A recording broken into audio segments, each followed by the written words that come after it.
You're watching East Midlands today, and in other news tonight, a former social worker has been jailed for 20 years for sex attacks on children at the home where he worked in Nottingham. The judge said Andris Logins took advantage of powerless girls and boys in a grave breach of trust.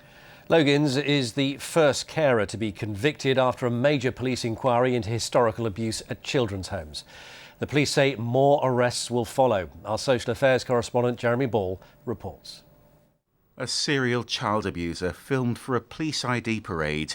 Andris Logins wasn't arrested for more than 30 years, but this face was so etched on his victims' memories that they picked him out immediately.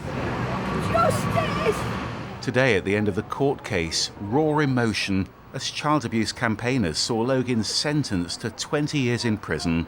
Absolutely elated that these are now being brought to justice and that they're getting the terms that they deserve. 20 years is a good sentence for the crimes that this man's committed, and it does give some confidence to survivors, other survivors, to come forward. Logins repeatedly raped and indecently assaulted 2 girls at the Beechwood children's home in Mapley. He's also been convicted of sex attacks and cruelty against 2 14-year-old boys. You live with it day in, day out. 2 victims spoke out after his conviction on Monday. Today, the court heard victim impact statements about how they're still suffering emotional trauma.